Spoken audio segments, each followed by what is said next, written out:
संदर्भ में बहुत महत्वपूर्ण है। पूरा विश्व आज युद्ध के दुष्परिणामों को भुगत रहा है और कोई नहीं जानता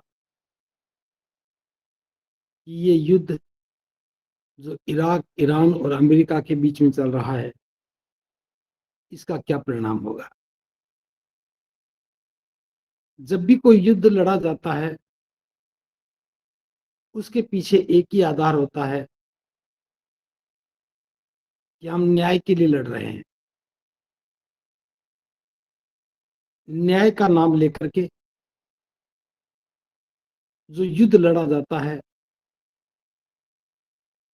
उससे बड़ा कोई अन्याय नहीं होता। जब भी युद्ध होता है तो देश में, समाज में और विश्व में विघटन ही पैदा होता है। हम इस पर चर्चा करेंगे कि युद्ध सदियों से लड़े जा रहे हैं न्याय के लिए, अधिकार के लिए, सम्मान के लिए, लेकिन ये सब बातें निरर्थक हैं। कोई भी युद्ध न्याय के लिए नहीं लड़ा जाता। युद्ध महत्वाकांक्षाओं का परिणाम है। युद्ध अधिकार की भावना का परिणाम है। युद्ध अपने शासन के या सत्ता के विस्तार की इच्छा का कारण होता है। युद्ध संपत्ति के लिए है, युद्ध प्रभुत्व के लिए है और युद्ध अपने आप को शक्तिशाली घोषित करने के लिए होता है। जिस काम के लिए युद्ध किया जाता है, उसमें जनता का हित कभी भी नहीं होता। ना तो राष्ट्र का हित होता है और ना ही जनता का हित होता है। इतना अवश्य है कि अगर कोई राष्ट्र दूसरे राष्ट्र पर आक्रमण करता है, तो जिस पर आक्रमण हुआ है वह राष्ट्र अपने आप को बचाने के लिए, अपनी सुरक्षा के लिए युद्ध का सहारा लेता है, तो वो युद्ध का ही परिणाम है। अंततः हासिल कुछ नहीं होता। मानवता, बंधुता, ये सब खत्म हो जाती है।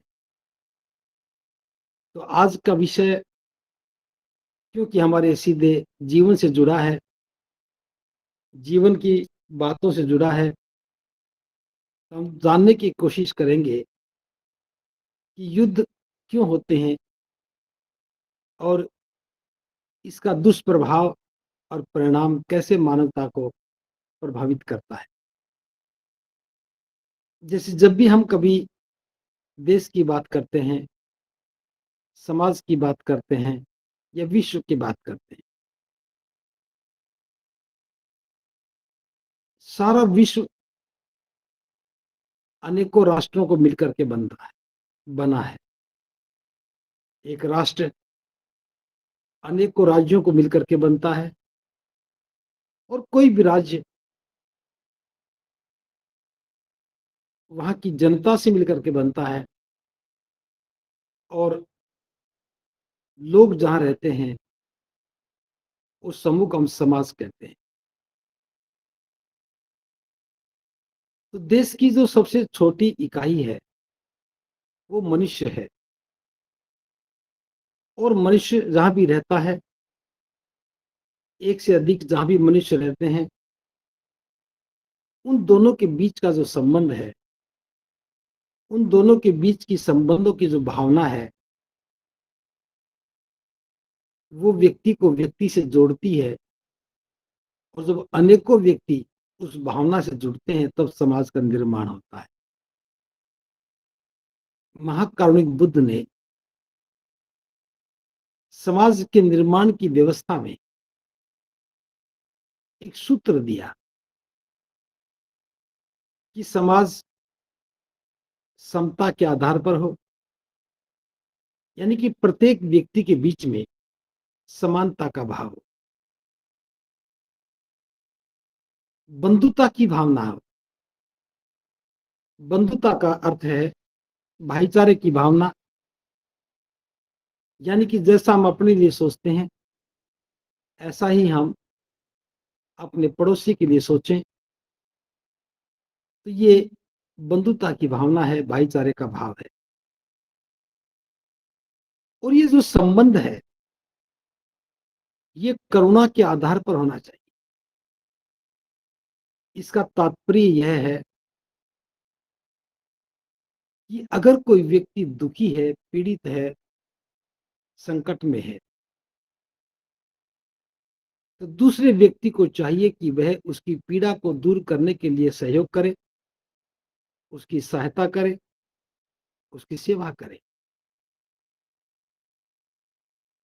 इससे दूसरे का भला होता है, उसे कष्ट से मुक्ति मिलती है, और ये सब कल्याण की भावना से संभव हो सकता है।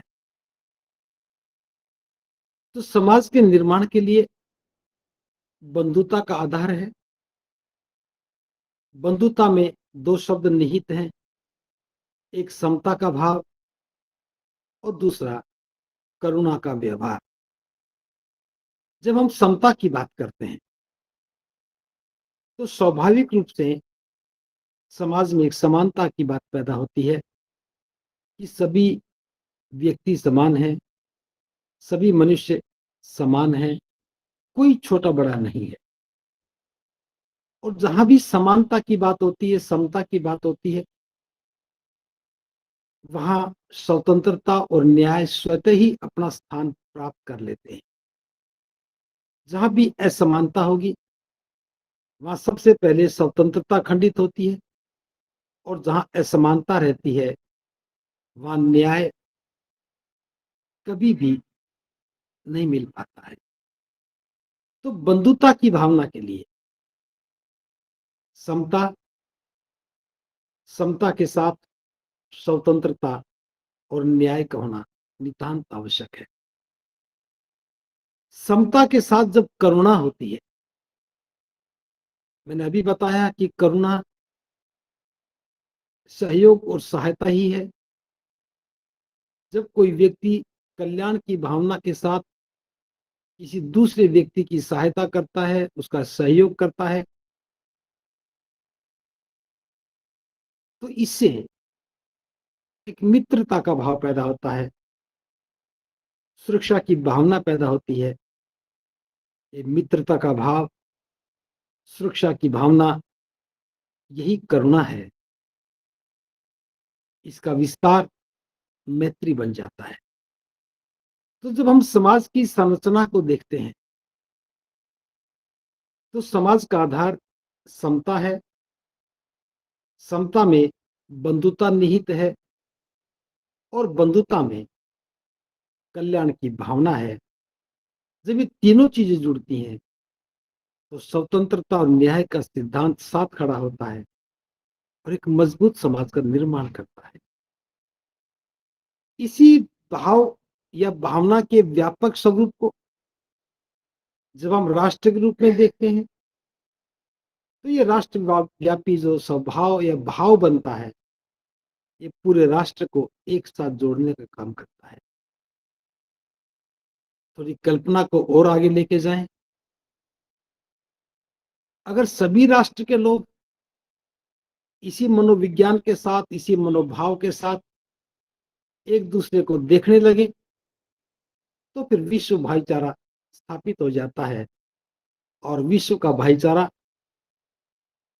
अगर इसी सिद्धांत पर है तो वहां कोई भी असुरक्षा अनुभव नहीं करता है। सभी लोग सुरक्षित अनुभव करते हैं, सभी लोग एक दूसरे की स्वतंत्रता का सम्मान करते हैं, किसी के साथ अन्याय ना हो, ये भाव और भावना बनी रहती है। एक व्यापक स्तर में पैदा हुए भाईचारे का दूसरा नाम ही विश्व शांति है। जब कोई व्यक्ति किसी दूसरे व्यक्ति से डरता नहीं है, जब कोई एक राष्ट्र दूसरे राष्ट्र से असुरक्षा का भाव नहीं पैदा करता है, या यूं कहें कि एक राष्ट्र के दूसरे राष्ट्र के साथ किसी प्रकार के मतभेद नहीं हो, किसी प्रकार के द्वंद्व नहीं हो, तो फिर शांति बनी रहती है। और शांति जब बनती है, तभी ही एक दूसरे की सहायता का भाव पैदा होता है। लेकिन विश्व में कभी शांति नजर नहीं आती। शांति शब्द एक साहित्यिक शब्द बनकर रह गया है, व्यवहार से इसका कोई सरोकार नजर नहीं आता। जब पूरे विश्व की बात करते हैं तो विश्व में अशांति ही अशांति है। एक राष्ट्र दूसरे राष्ट्र के सामने खड़ा है, एक राष्ट्र दूसरे राष्ट्र को मटिया मेल करने के लिए तैयार खड़ा है। जिसके पास जितने ज्यादा साधन है, जितने ज्यादा हथियार हैं, उसे उतना ही बड़ा ताकतवर समझ लिया जाता है। और ये एक राष्ट्र की ताकत दूसरे राष्ट्र में डर का और असुरक्षा का वातावरण पैदा कर देती है। इसी डर और असुरक्षा में ऐसा योग पैदा हो जाता है। जहां भी डर होता है, वहां असुरक्षा का वातावरण होता है। और जहां असुरक्षा का वातावरण होता है, वह हर व्यक्ति अपने आप को ही सुरक्षित करने में लग जाता है। वह समाज और राष्ट्र की सुरक्षा को भूल जाता है। जो कल्याण की भावना थी, वह स्वयं की भावना में ही परिवर्तित हो जाती है। और अपने आप को सुरक्षित रखने के भाव में दूसरे की स्वतंत्रता और न्याय के सिद्धांत को हम तिलांजलि दे देते हैं। जो ये इस प्रकार का जो वातावरण निर्मित होता है, तो असुरक्षा में ही डर पैदा होता है। और इसी डर में अहंकार भी पैदा होता है। इस अहंकार में चुनौतियां पैदा होती हैं। जब भी किसी व्यक्ति में अहंकार पैदा होगा, वह अपने अहंकार की तृप्ति में दूसरे के सामने चुनौती पैदा कर देता है।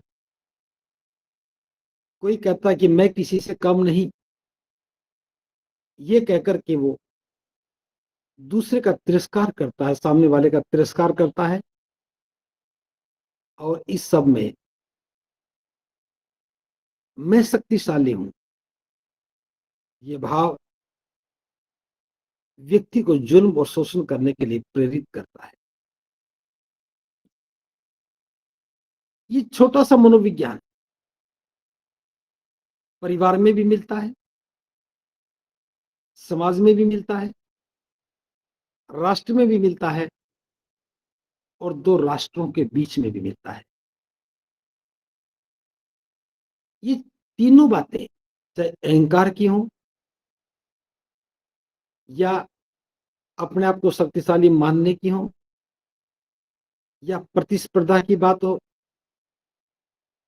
महाकारुणिक बुद्ध ने इन सब बातों को अविद्या कहा है, अज्ञानता कहा है। क्योंकि अगर इन बातों को जान ले कि ये सब अहंकार है, मेरा अहंकार है, मेरा अहंकार अहंकार कभी भी व्यक्ति का गुण नहीं हो सकता, यह तो अवगुण है। तो अविद्या के वशीभूत व्यक्ति उन रास्तों पर चल पड़ता है जो कभी भी मानव के हित में नहीं होते, समाज के हित में नहीं होते, बल्कि व्यक्ति उसमें अपना निजी हित देखने लगता है। जैसे आज के वर्तमान समय की मैं बात करूं, हर बात के मूल्य विपरीत दिशा में आगे बढ़ गए हैं। जैसे कोई ज्ञान की बात करता है, एक व्यक्ति है, अपनी बुद्धि के बल पर कोई खोज करता है, वह खोज मानव कल्याण के लिए महत्वपूर्ण हो सकती है। तो वहां मानवता के कल्याण की अपेक्षा व्यक्ति में भाव पैदा होता है, ये खोज तो मैंने की है, ये अनुसंधान तो मेरा है, इस पर मालिकाना हक मेरा होना चाहिए। तो पूरे विश्व में एक व्यवस्था कर दी कि जो भी कोई खोज करेगा उसका पेटेंट उसके नाम हो जाएगा, और अपनी खोज के दम पर वो मुनाफा कमाने की कोशिश करता है, लाभ कमाने की कोशिश करता है। उस लाभ से वह अपने आप को शक्तिशाली बनाता है, अधिकार की भावना पैदा हो जाती है, ये तो मैंने खोज की, ये मेरा ही अधिकार है। इससे दूसरे लोगों के मन में द्वेष उत्पन्न होता है, दूसरे लोगों के मन में असुरक्षा का भाव पैदा होता है कि अमुक व्यक्ति ने ये खोज की, सारा अधिकार उसी का है, क्यों ना मैं इस अधिकार को खुद ले लूं। तो ये युद्ध को जन्म देता है। उदाहरण के लिए एक व्यापक स्वरूप में इस बात को समझें, जैसे प्रकृति के जो स्रोत हैं, प्रकृति ने किसी के साथ कोई भेदभाव नहीं किया। बरसात होती है तो कभी ऐसा नहीं होता कि अमुक व्यक्ति के लिए बरसात का पानी उपलब्ध नहीं होगा, अमुक प्रजाति के लिए, अमुक जीव के लिए पानी उपलब्ध नहीं होगा। हवा बहती है तो कभी प्रकृति ये निश्चित नहीं करती कि ये हवा अमुक समुदाय के लिए नहीं है। प्रकृति के सभी स्रोत इस विश्व के सभी प्राणियों के लिए उपलब्ध हैं। लेकिन मानव की जो महत्वाकांक्षा है, मनुष्य की जो महत्वाकांक्षा है, मुनाफा कमाने की जो महत्वाकांक्षा है, मैं ज्यादा धन अर्जित कर लूं, मैं सबसे अमीर बन जाऊं, उसके मन में एक अधिकार भावना पैदा होती है। और ये अधिकार भावना अपने आप को और शक्तिशाली बनाने के लिए वह संसाधनों को हथियाने की होड़ में शामिल हो जाता है। समाज के स्तर में हम व्यक्तिगत प्रतिस्पर्धा देखते हैं। कोई किसी की जमीन पर कब्जा कर लेता है, कोई किसी के मकान पर आधिपत्य कर लेता है, कोई किसी का बहुमूल्य सामान चुरा लेता है। झगड़े वहां भी होते हैं, उन्हें युद्ध नहीं कहा जाता, कुछ झगड़े हैं, लड़ाइयां हैं। लेकिन यही झगड़े जब दो राष्ट्रों के बीच में हो जाए, जब दो राष्ट्रों की सेनाएं लड़ती हैं, तब युद्ध होता है। जैसे कच्चे तेल के भंडार अरब देशों में हैं, उन भंडारों पर अपना कब्जा करने के लिए अमेरिका युद्ध करता है, किसी न किसी बहाने से युद्ध करता है और तेल के कुओं पर अपना अधिकार स्थापित कर लेता है। ये संपदा वहां के लोगों के लिए थी, वहां के लोग उसे पूरी दुनिया के कल्याण के लिए बेचते हैं, अपना भी मुनाफा कमाते हैं, औरों का भला होता है। लेकिन कोई राष्ट्र जब ये सोचता है कि ये मेरा है, मेरे अधिकार में आ जाए, तब युद्ध की भूमिका तय हो जाती है। और जब युद्ध होता है तो प्रत्येक देश आशंकित हो जाता है, अपने होने वाले विनाश को रोकने के लिए, अपने अधिकार को बचाने के लिए, अपनी संपदा को बचाने के लिए वो भी युद्ध की तैयारी करता है। और जब दोनों तरफ से युद्ध होता है तो फिर मानवता का बड़े पैमाने पर नुकसान होता है। इमारतें गिरती हैं, संसाधन नष्ट होते हैं। आज एक ऐसा दौर चल पड़ा है जहां व्यक्ति की समझ काम नहीं करती है। अभी पिछले लगभग 35 दिन से युद्ध चल रहा है, ईरान, इराक, ईरान, इजराइल और अमेरिका के बीच। हम मीडिया में देखते हैं कि किस देश ने कौन सा हथियार किस देश पर गिराया, कौन सी इमारत गिरी, किस देश ने किस देश के फाइटर जहाज को गिरा दिया, मार गिराया। वह 800 करोड़ का विमान था, वो 1200 करोड़ का विमान था, अरबों रुपए का नुकसान हो गया। पूरे 35 दिन से पूरा विश्व जगत जो रिपोर्टिंग कर रहा है वो संसाधनों के नुकसान की बात कर रहा है, लड़ाकू विमानों के नष्ट होने की बात कर रहा है, मिसाइलों के फटने की बात कर रहा है, बिल्डिंगों के गिरने की बात कर रहा है। इन 35 दिनों में हम नहीं देख पा रहे कि जहां बम गिरे हैं, जहां मिसाइल गिरी हैं, वहां कितने लोग मरे हैं, कितने अपाइज हो गए, कितने लोग घायल हो गए। प्रश्न यह पैदा होता है कि इस क्षति को धन संपदा के रूप में, साधनों के रूप में क्यों बताया जा रहा है? क्योंकि लड़ाई के मैदान में संसाधन ही दिखते हैं, जो मानव संपदा है उसकी कीमत नहीं आंकी जा सकती। इजराइल ने ईरान के स्कूल पर बम गिराया और लगभग 115 छोटी छोटी बच्चियां मौत के मुंह में समा गई। एक छोटी सी खबर बन के रह गई। युद्ध और तेज हो जाता है, लोगों के मरने का सिलसिला और बढ़ जाता है। जो जीतेगा वो ताकतवर कहलाएगा। लोग दोनों तरफ से मरते हैं, लेकिन युद्ध संसाधनों के लिए है, तो मूल्यांकन में भी संसाधन ही देखे जाते हैं। किस देश के कितने लोग मर गए।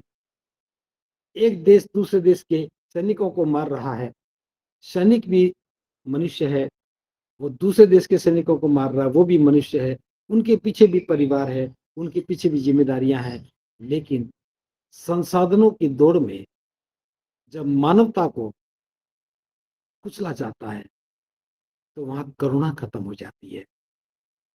एक युद्ध खत्म होता है, उसके प्रभाव से न जाने कितने लाखों परिवार जीवन भर पीड़ित रहते हैं। कुछ अपाहिज हो जाते हैं, दोबारा से वो स्वस्थ नहीं हो सकते। कुछ जख्मी हो जाते हैं, दोबारा से अपना जीवन यापन ठीक से जी नहीं पाते हैं। और जिनके प्रियजन मौत के मुंह में समा जाते हैं, उस क्षति को किसी भी संसाधन से नहीं भरा जा सकता। चाहे कोई देश जीत जाए, चाहे कोई देश हार जाए, लेकिन मानवीय क्षति का ना तो मूल्यांकन किया जा सकता है और ना ही उनको कंपनसेशन दिया जा सकता है, और ना उस क्षति को कभी पूरा किया जा सकता। आज देश, पूरा विश्व ज्ञान के क्षेत्र में बहुत आगे पहुंच गया। युद्ध के वातावरण में भी चांद पर व्यक्ति जा रहे हैं। युद्ध के वातावरण में भी मंगल ग्रह को देखा जा रहा है। युद्ध के वातावरण में भी जमीन की इस बहुत गहराई में क्या है, इसको जानने की कोशिश की जा रही है। लेकिन मानवता का क्या हुआ? मानवता का हश्र क्यों होता जा रहा है? मनुष्य को क्यों मारा जा रहा है? ये प्रश्न गौण हो जाता है। मैं एक छोटा सा उदाहरण आपके बीच में दे रहा हूं। सिद्धार्थ के जीवन की घटना से जुड़ा हुआ उदाहरण है। साक्य के कपिल वस्तु के पास से रोहिणी नदी गुजरती है। उस रोहिणी नदी के एक तरफ कोलीय साम्राज्य था, कोली वंश के लोगों का राज था, और दूसरी तरफ शाक्य वंश के लोगों का राज था। रोहिणी नदी के पानी को लेकर के अक्सर शाक्य और कोलियों में छुटपुट घटनाएं होती रहती थी। एक दूसरे को कभी मारते पीटते भी थे। तो शाक्य सेनापति ने शाक्य संघ की बैठक बुला करके रोहिणी नदी के पानी पर अपना आधिपत्य स्थापित करने के उद्देश्य से कोलियों के विरुद्ध युद्ध लड़ने की का प्रस्ताव रखा। शाक्य संघ प्रस्ताव के समर्थन में खड़ा हो गया। सिद्धार्थ ने अकेले ने युद्ध के विनाशकारी परिणामों पर चर्चा की और कहा कि हमें किसी भी सूरत में युद्ध नहीं करना चाहिए, रोहिणी नदी के बंटवारे, जल के बंटवारे के लिए उपाय किए जा सकते हैं। पूर्णिमा से अमावस्या के लिए एक पक्ष पानी ले ले, और अमावस्या से पूर्णिमा तक दूसरा पक्ष से पानी ले ले। ये भी एक समाधान था। दूसरा उपाय ये भी दिया कि दो व्यक्ति साक्यों की ओर से, दो व्यक्ति कोलियों की ओर से चुने जाएं, और चारों मिलकर के पांचवें व्यक्ति को चुने, और पांचों मिलकर के जो फैसला देंगे उस फैसले को दोनों पक्ष मान लें। युद्ध को टाला जा सकता है। लेकिन जहां बात पराक्रम की आ जाए, जहां बात शक्ति की आ जाए, जहां बात अधिकार को अपने कब्जे में करने की आ जाए, तो न्याय के सिद्धांत गौण हो जाते हैं। बहुमत के साथ युद्ध करने का फैसला हो गया, और सिद्धार्थ अकेला अल्पमत में खड़ा हो गया। लेकिन सिद्धार्थ ने अल्पमत के बाद भी विरोध नहीं छोड़ा, और कानून के लिहाज से बहुमत के फैसले का विरोध करने का अर्थ था फांसी की सजा पाना, या फिर देश निकाला होना, या फिर माता पिता की संपत्ति को जब्त कर लेना।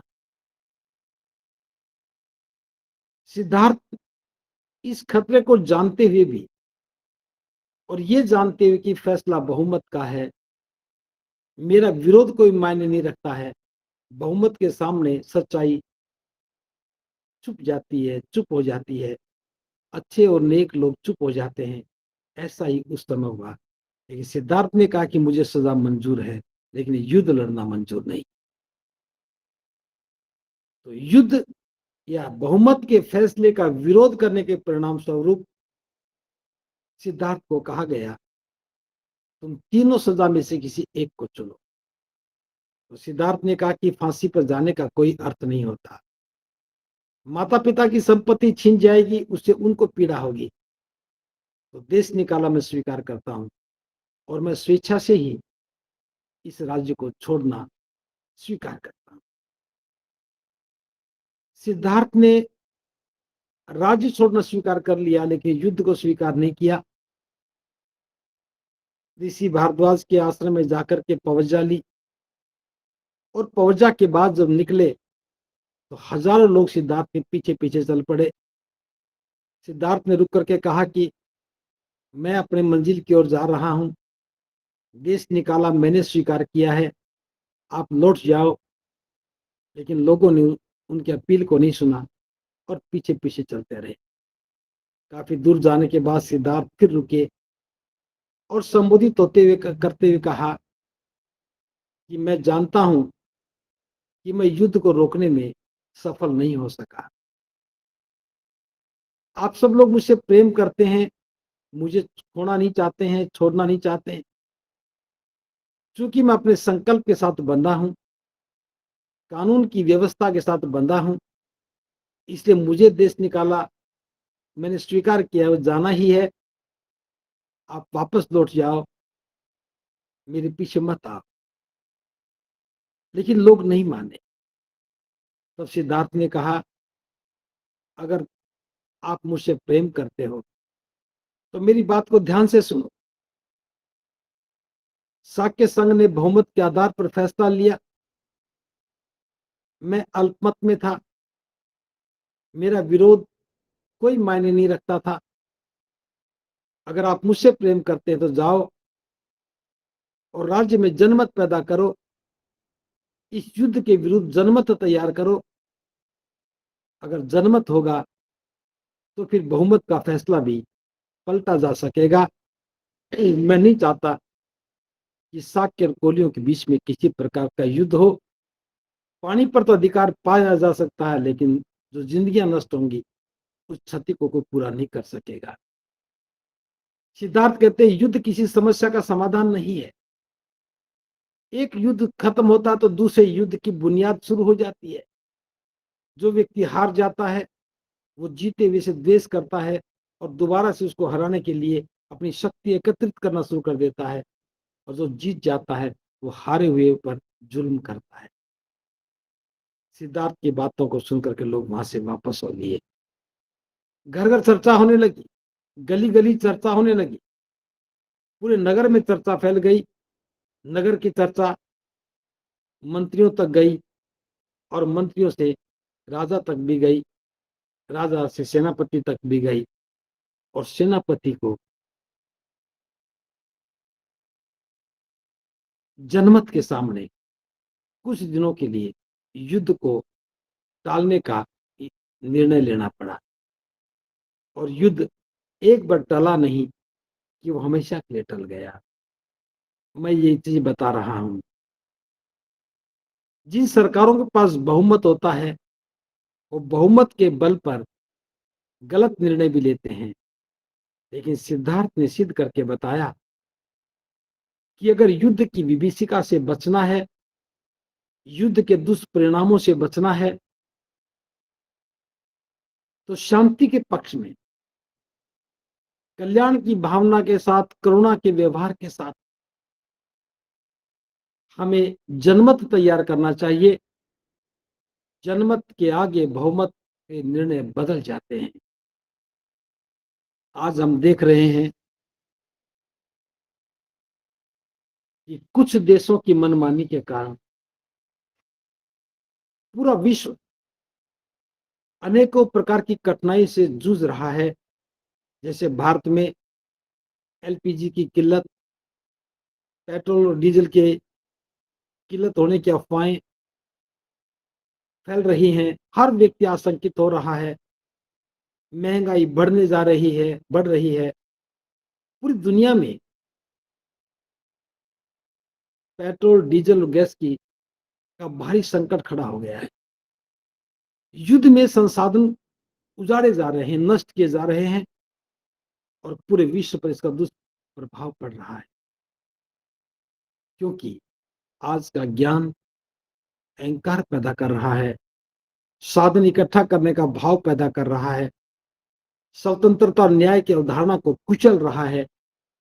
बुद्ध के धम्म के अनुसार ये अविद्या है, यानी कि ज्ञानवान होकर के भी हम अंधकार में भटक रहे हैं। हमें इसको समझना चाहिए। जो लोग पत्रकारिता कर रहे हैं, न्यूज रिपोर्टिंग का काम कर रहे हैं, वो भी इस युद्ध में आग लगाने की बात को ज्यादा बढ़ा चढ़ा के कहते हैं। हथियारों की मारक क्षमता का बखान ऐसे करते हैं जैसे मानव कल्याण के लिए बहुत उपयोगी हो। विनाश की चर्चाएं ऐसे करते हैं जैसे इसके बिना तो दुनिया चल ही नहीं पाएगी। इस गूगल मीट के माध्यम से मैं अपनी आवाज आप लोगों तक पहुंचा रहा हूं कि हमें शांति के प्रयास करने चाहिए, मानव कल्याण के प्रयास करने चाहिए और किसी भी सूरत में, किसी भी रूप में युद्ध का समर्थन नहीं करना चाहिए। मैं एक उदाहरण देता हूं।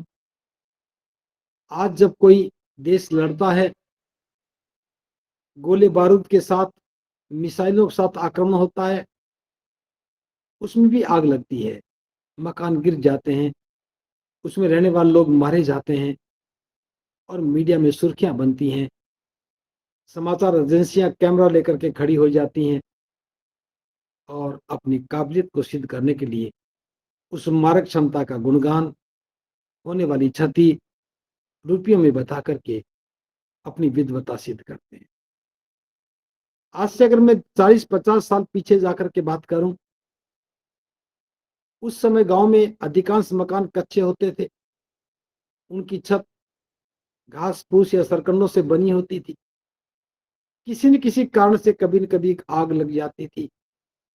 जब आग की लपटें उठती थी, लोग चिल्लाते थे, शोर मचाते थे कि आग लगी है, आग लगी है। तो पूरा गांव अपने घर से पानी की बाल्टी लेकर के, कोई घड़ा उठा करके दौड़ पड़ता था और उस आग को बुझाने के प्रयास में शामिल हो जाता था। आग एक घर में लगती थी, पूरा गांव बुझाने के लिए साथ खड़ा हो जाता। हमारे आसपास में कुछ छोटे गांव भी थे, वहां जब आग लगती थी तो शोर मचता था,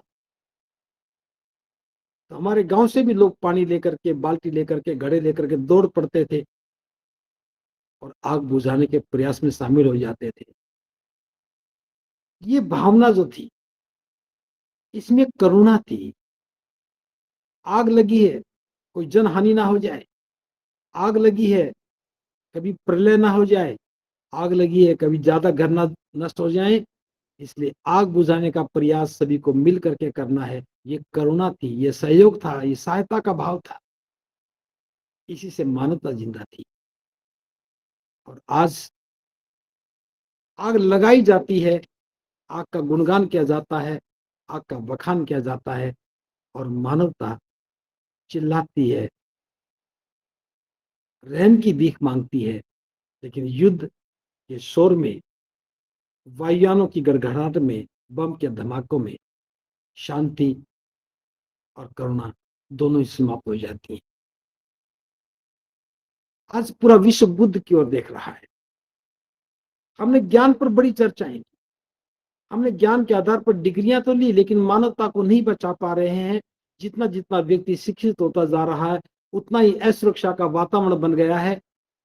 वो देश जो अपने आप को विकसित देश कहते थे, पर्यावरण पर शोर मचाते थे, लाखों टन गोला बारूद जला करके किस पर्यावरण को बचाने का काम किया जा रहा है। तेल के कुओं में आग लगा करके कौन से पर्यावरण को बचाने की बात की जा रही है। समुद्र में लाखों गैलन डीजल को जला करके किस पर्यावरण को बचाने की बात की जा रही है। ये सब प्रचार के तंत्र हैं। जब युद्ध नहीं होता तब पर्यावरण की बात करते हैं, और जब युद्ध वही करते हैं तो पर्यावरण की छोड़िए, जीवन को नष्ट करने में उनकी सबसे महत्वपूर्ण भूमिका होती है। आज पूरे विश्व को शांति चाहिए, पूरे विश्व को भाईचारा चाहिए। शांति और भाईचारा विकास की दलील से होकर के गुजरता है। अगर शांति और भाईचारा नहीं होगा तो फिर समाज को नहीं बचाया जा सकता। युद्ध किसी भी समस्या का समाधान नहीं है। युद्ध अहंकार पैदा करता है, युद्ध डर पैदा करता है, जीवन को नष्ट करता है। एक युद्ध समाप्त होता है तो दूसरे युद्ध की भूमिका पड़ जाती है। हारा हुआ व्यक्ति कभी भी लंबे समय तक हार को स्वीकार नहीं करता। वो जीत के लिए फिर प्रयास करता है और एक नए युद्ध का जन्म हो जाता है। अगर हम ठीक से समझ जाएं, अपनी अविद्या को जान लें, अपने मन के लोभ और द्वेष को बाहर निकाल दें, तब आप समझ सकते हैं कि मानवता बचनी चाहिए। ये सारे संसाधन मनुष्य के लिए हैं। चाहे वो तेल की संपदा हो, चाहे कोयले की संपदा हो, चाहे पीने के पानी की संपदा हो, या सुरक्षा का वातावरण हो, सभी मानव हित के लिए होने चाहिए। लेकिन जब व्यक्ति या कोई देश अपने हित के लिए देखता है, तब फिर युद्ध का जन्म होता है। हमें प्रकृति के सभी स्रोतों पर अपना एकाधिकार स्थापित करने का ख्याल छोड़ना होगा। जो प्रकृति ने दिया है वो सबके लिए है। ये भाव अगर हमारे मन में आता है तो कल्याण की भावना और ज्यादा मजबूती स्थापित होने लगती है, और ये कल्याण की भावना समाज में शांति और सुख का संदेश देती है। जब बुद्ध की बात आती है तो वहां युद्ध नहीं होते। जहां बुद्ध की बात होती है वहां संघर्ष नहीं होता, वहां सहयोग होता है, करुणा के आधार पर सहायता का भाव होता है। और ना तो एकाधिकार की भावना है, ना मुनाफे की भावना है, ना अतिक्रमण की भावना है, ना किसी दूसरे के अधिकारों को नष्ट करने की भावना है। तो आज हमें लाभ हानि से बाहर उठ करके सभी के साथ समानता, मैत्री, बंधुता का व्यवहार करना चाहिए। युद्ध मानव हित में नहीं हो सकता, इसलिए युद्ध से हमेशा बचना चाहिए। अगर कोई देश, कोई राष्ट्र युद्ध करने के लिए तैयारी करता है तो फिर पूरे विश्व को जनमत के साथ खड़ा होना चाहिए। जैसे अमेरिका युद्ध कर रहा है और पूरा अमेरिका युद्ध के विरुद्ध खड़ा है, युद्ध के विरुद्ध प्रदर्शन कर रहा है, यह नैतिक बल होना ही चाहिए। भारत कभी युद्ध का समर्थन नहीं करता, लेकिन युद्ध के विरोध में भी खड़ा नहीं होता। अमेरिका जीते या ईरान जीते या इजराइल जीते, विषय ये है ही नहीं। विषय सिर्फ ये होना चाहिए कि कोई भी युद्ध मानवता के विनाश के लिए नहीं होना चाहिए। कोई भी युद्ध दूसरे के अधिकारों पर अतिक्रमण करने के लिए नहीं होना चाहिए।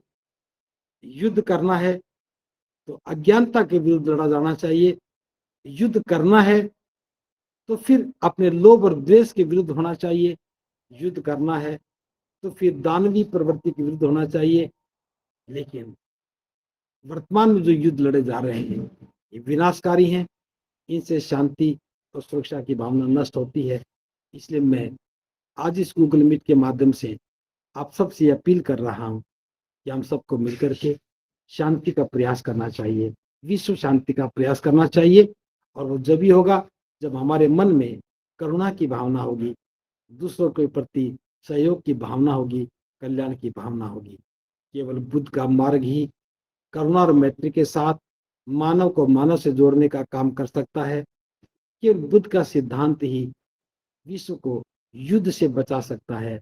बुद्ध ही हैं, जहाँ बुद्ध है वहाँ शांति है, जहाँ बुद्ध है वहाँ सुख है, जहाँ बुद्ध है वहाँ समृद्धि है, और वही मानवता का विकास है। तो मैं समझता हूँ कि आज की इस गूगल मीट में इस विषय पर जो मैंने बात की है, आप इसको गंभीरता से समझते हुए शांति की स्थापना के प्रयास में अपना योगदान देंगे। इन्हीं शब्दों के साथ भवतु सब मंगलम, भवतु सब मंगलम, भवतु